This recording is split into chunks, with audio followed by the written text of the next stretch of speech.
Begitu juga proyek. Kalau orientasi pikiran manusia ketika dapat pekerjaan untung yang utama lebih dulu, maka dia sudah memisahkan dan mengurangi. Kalau dengan mengurangi menjadi problem, Pak. Tembok-temboknya tidak tertata, jalannya tidak beraturan, drainasenya berantakan. Maka hari ini kalau ditanya, Kang Didi ngapain sih detil seperti ini? Gak bisa ngurus birokrasi, gubernurnya gak detil. Gak bisa ngurus birokrasi, wali kotanya gak detil. Gak bisa, ditipu. Saya lewat ke sebuah jalan, saya lihat ada proyek drainase. Loh, saya bilang kok drainasenya gak nyampe sungai? Pak, kurang 200 meter, Pak, anggarannya gak ada. Saya gak ada urusan, selesaikan.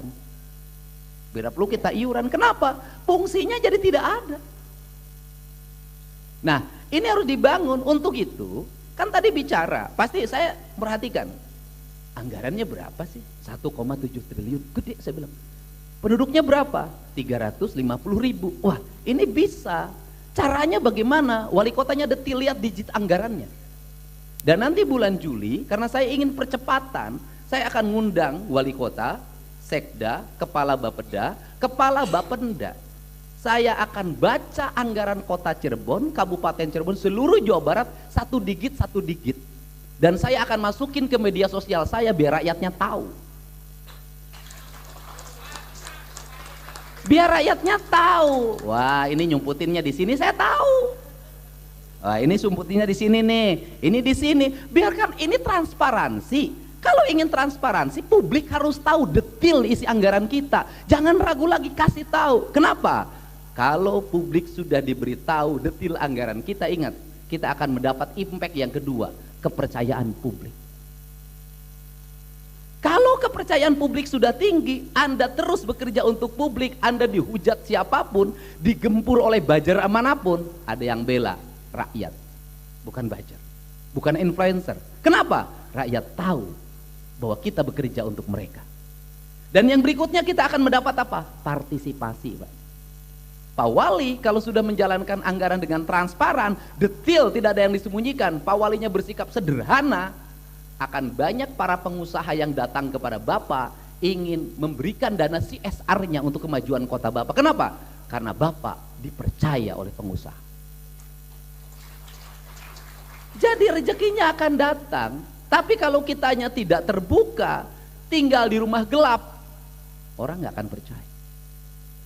Nanti rakyat bayar pajak pun susah. Kenapa pajak kendaraan bermotor di Jawa Barat hari ini terus meningkat? Karena saya memperlihatkan bahwa ini duit pajak, ini untuk jalan, ini untuk PJU, ini untuk drainase, ini untuk taman di pinggir jalan. Setiap hari saya tayangkan pembangunannya, berapa nilainya, siap kontraktor mana yang mengerjakan, kemudian lamanya berapa, kemudian yang bekerja berapa orang, terus saya jelaskan. Dan orang boleh koring, silahkan cek ketebalannya bener nggak, lakukan semua. Kalau sudah dipercaya, kemanapun pergi, maka orang tidak akan mengkhawatirkan kita. Kalau istri Pak Wali percaya sama Pak Wali, maka tidak perlu lagi di mana, video call dulu, sebelah sini nggak usah. Dia percaya. Kayak Pak Dudung dipercaya oleh istrinya, kemanapun pergi tak pernah ditanya. Nah, ini penting, Pak, trust.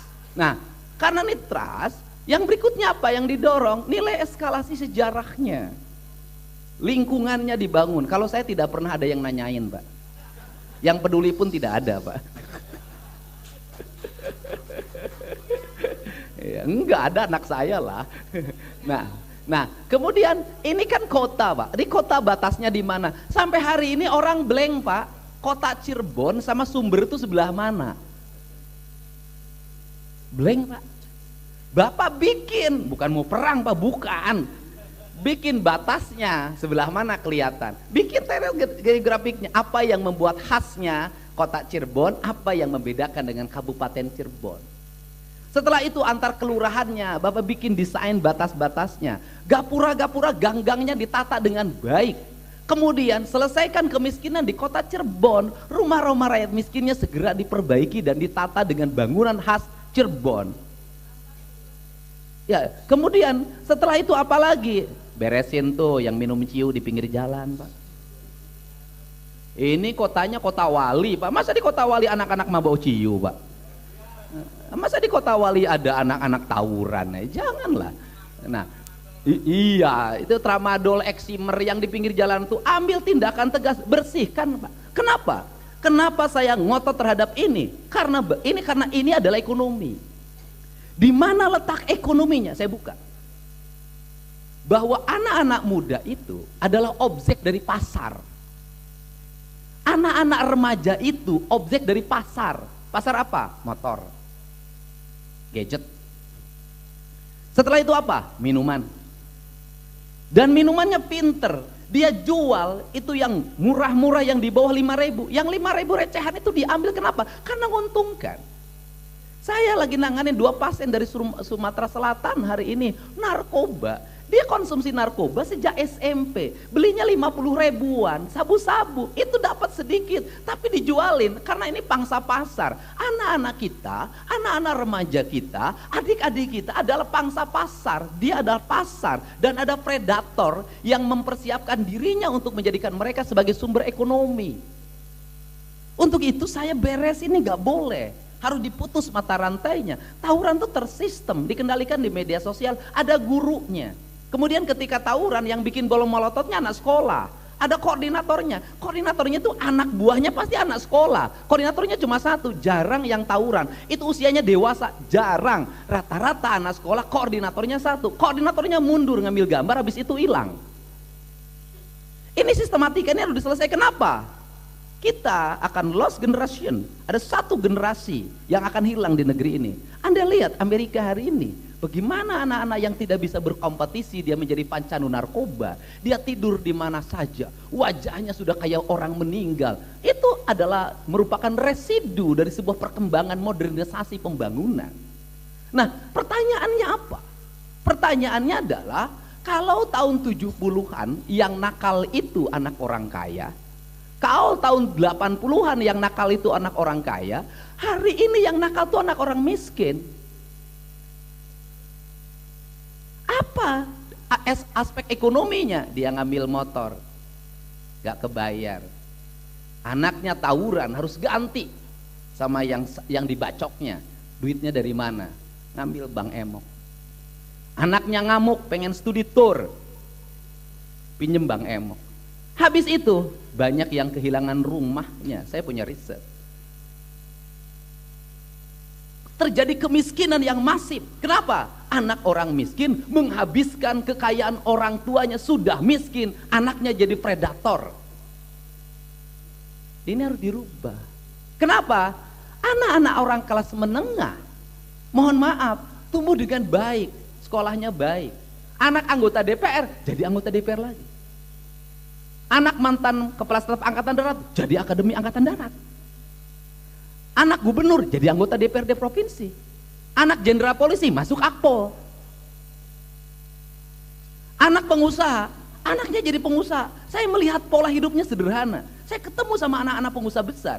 Itu sampai pengusaha multi internasional, menguasai pabrik sampai di Amerika. Saya diminta ketemu sama anaknya. Waktu itu lagi bikin kegiatan bakti sosial. Saya bayangkan anak itu keluar dari mobil yang mahal karena dia ada bosnya tekstil dunia. Ternyata saya ketemu pakai sendal jepit. Dia bawa tenteng tas istrinya. Dia gendong anaknya tanpa pembantu. Pakai mobilnya itu murah banget. Sederhana banget, padahal dia adalah putra mahkota yang mengendalikan kendaraan bisnis. Orang-orang kelas menengah hari ini sudah mempersiapkan generasi-generasi bagi anak-anaknya masa depan. Pertanyaannya, dulu kita ini aktivis tahun 90-an. Saya tidur di masjid tiap hari. Jadi penulis pidato ketua DPD Golkar zaman itu. Nitipin diri, makannya segala macam, nitipin diri, berhasil. Akses politiknya dibangun lewat organisasi zaman itu. Pertanyaannya lah, di era ini kalau anak-anak itu tidak dibuat aksesnya dalam pendidikan yang memadai, dalam akses usaha yang memadai, dalam akses kekuasaan yang memadai, mereka akan tertinggal. Itulah kenapa Pak Prabowo menggagas sekolah rakyat.